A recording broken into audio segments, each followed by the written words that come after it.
Randy Pope is here. He is the pastor at Perimeter Church in the Atlanta area and the author of a new book called Insourcing, bringing discipleship back to the local church. I'm Mark Mellinger. Randy, brother, it is good to have you with me today. Good to be with you. Thank you very much. Well, it really grabs your attention when Tim Keller says, this guy has done as well at discipleship and his church as anybody I know in the last 20 or 30 years. And that's what he said about you.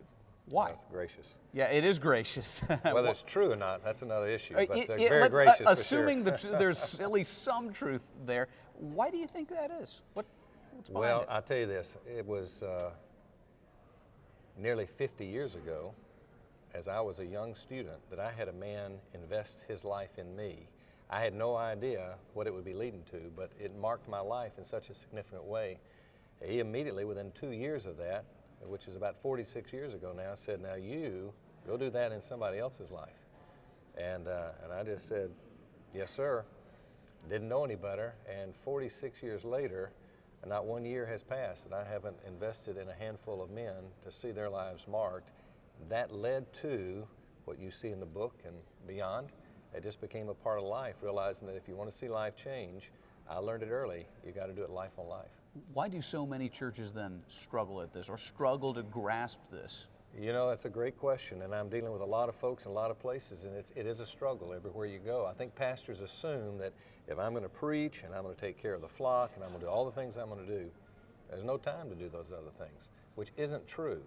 In fact, I will argue strongly that by doing this, it'll multiply your ministry in such a way it'll make those other things much, much easier.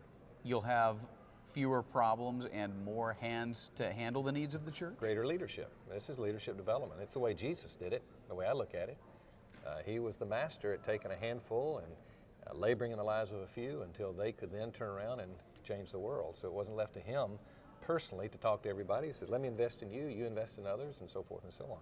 Explain to me how it works at Perimeter. I know you're intentional about this, so explain, thumbnail sketch, how it works. Well, to look at it from the broad perspective, what we do is we start small, want to go deep, and eventually it goes wide, but don't think in terms of big. We say, let's go deep in the lives of a few, multiply in their lives the character, the heart, the gospel, understand it, and then let them do it with other people. So we just focus on a few, leadership development, then let them work in the lives of people in smaller group, men with men, women with women, and invest in their lives, and then try to multiply through them to do the same. And how long does a discipling relationship, as you described, one-on-one life accountability? Well, let me first of all say it's not one-on-one. Okay. It's one with a small group, much like Jesus did. Usually our groups are 5, 6, 7, 8, but it's one with a group, finding it. Now, to lead people to Christ, one-on-one. To follow them up, nurture them for a little while, one-on-one. But from beyond that, to take them where you want to go, we found doing it in a group, even as Jesus did with his disciples, seems to be far more effective. And how long then do these groups continue to meet? What sorts of things do they do practically throughout the week? All right. Well, the group meets on a once-a-week basis in terms of the group meeting. There may be individual meetings that come out of that, but it's a once-a-week gathering of the men or women meeting in the group. And the idea of that group is to invest that time in basically 5 things that we've learned are critically important. One is truth. In fact, we make a little acronym TEAMS, T-E-A-M-S. Truth, which is give them the Word of God, what God's Word has to say, but we don't let it become a Bible study.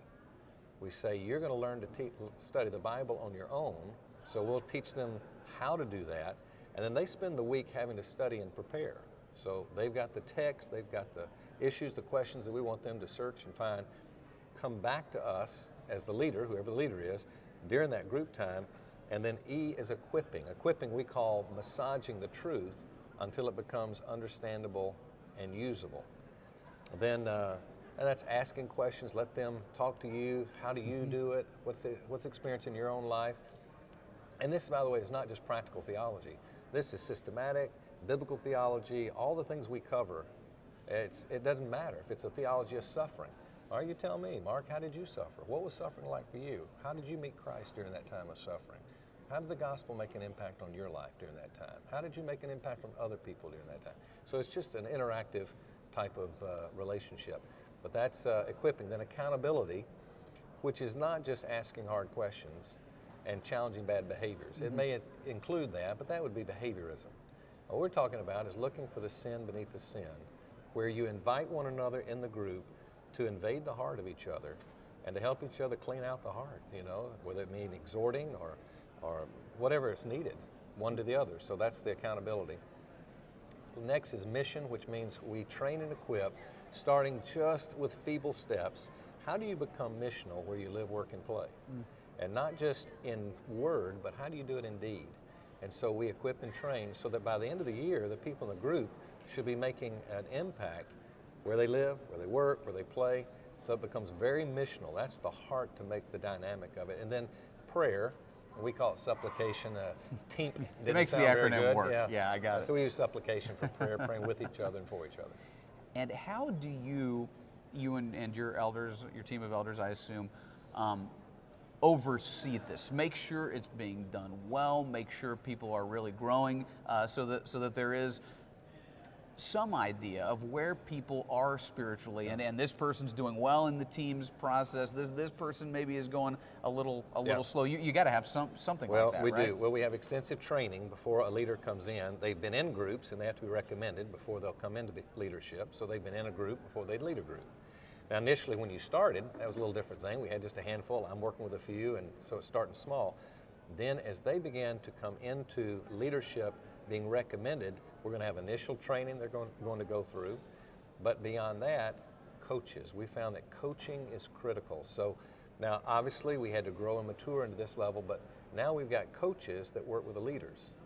Not necessarily all of them, but as many as will and who want, we'll have coaches involved in working with them to make sure that they're doing a good job. Are other churches in this country using what you do at Perimeter as a model? We're not a promotional church. I know you'd never promote yourself. Well, right.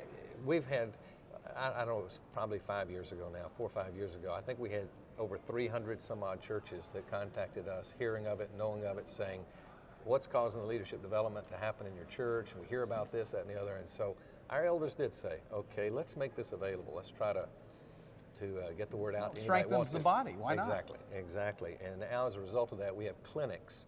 And people come in and go through clinics, 3 clinics over a year and a half. And churches all over using it. And in fact, it's become global now. We've got a lot of, we're doing clinics in countries, I think 10 different countries of the world now. So it's become a fairly substantial ministry in a lot of places. And we'll end it here. You mentioned the word global. There's been a lot of focus on global missions lately in evangelical circles, and a lot of churches, that's their heart. They want to be missional. I could see somebody looking at this and saying, well, this is just a local thing. This is an American thing. This is an Atlanta, Georgia thing. For Perimeter, you say this actually fuels global missions. Oh. Okay, unpack that. No question.